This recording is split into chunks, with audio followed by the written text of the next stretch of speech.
ദുരഭിമാന കൊലകൾ തടയാൻ നിർണായക നീക്കവുമായി വിജയുടെ തമിഴക വെട്രി കഴകം. ദുരഭിമാന കൊലയ്ക്കെതിരെ പ്രത്യേക നിയമം വേണമെന്നാവശ്യപ്പെട്ട് സുപ്രീം കോടതിയിൽ ഹർജി നൽകി. മുഹമ്മദ് റഹീസാണ് ചേരുന്നത് ചെന്നൈയിൽ നിന്ന് വിവരങ്ങളുമായി. പറയൂ റഹീസ്, കൂടുതൽ വിവരങ്ങൾ.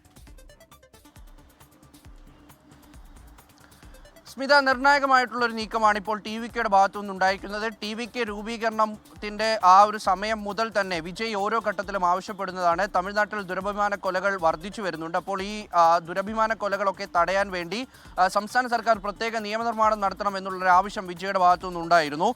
ഈ കഴിഞ്ഞ മധുരൈ സമ്മേളനത്തിലുമൊക്കെ വിജയ് അത്തരത്തിലൊരു ആവശ്യം മുന്നോട്ട് വെച്ചിരുന്നു. അതിന് പിന്നാലെയാണ് ഇപ്പോൾ സുപ്രീം കോടതിയെ സമീപിക്കാൻ തന്നെ ടി വി കെ തീരുമാനിച്ചതും സുപ്രീം കോടതിയിൽ പ്രത്യേകമായിട്ടുള്ള ഹർജി നൽകിയിരിക്കുന്നതും. T V K general secretary Aadhav അർജുനയാണ് ഇത്തരത്തിലൊരു ഹർജി നൽകിയത്.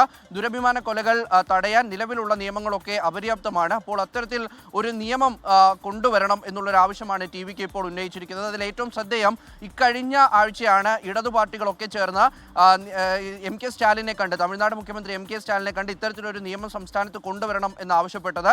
മാത്രമല്ല കഴിഞ്ഞ ദിവസങ്ങളിലാണ് ഈ പ്രണയത്തിന്റെ പേരിലും ജാതി മാറിയുള്ള വിവാഹം ചെയ്യലിന്റെ ഒക്കെ പേരിലുള്ള ദുരഭിമാന കൊലകൾ തടയാൻ വേണ്ടി CPM സംസ്ഥാനത്തുള്ള എല്ലാ ഓഫീസുകളും ഇത്തരത്തിൽ മിശ്ര വിവാഹങ്ങൾക്ക് വേണ്ടിയൊക്കെ തുറന്നു കൊടുക്കുന്നു എന്നുള്ള ഒരു പ്രഖ്യാപനം നടത്തിയതുമൊക്കെ. അപ്പോൾ അതിന് പിന്നാലെയാണ് ടി വി കെയുടെ നിർണായക നീക്കം. എന്തായാലും സുപ്രീം കോടതിയിൽ ഇത്തരത്തിൽ ഒരു ഹർജി നൽകിയിരിക്കുകയാണ് തമിഴക വെട്രി കഴകം. മുഹമ്മദ് റഹീസാണ് വിവരങ്ങൾ നൽകിയത് ചെന്നൈയിൽ നിന്ന്. ലോകത്തെവിടെയായാലും ഏത് സമയത്തും 24 വാർത്തകളും ഓഗ്മെന്റഡ് റിയാലിറ്റി പാക്കേജുകളും എക്സ്പ്ലെയിനറുകളും വിശദമായി കാണാൻ ഞങ്ങളുടെ യൂട്യൂബ് ചാനൽ നിങ്ങൾക്ക് സബ്സ്ക്രൈബ് ചെയ്യാം.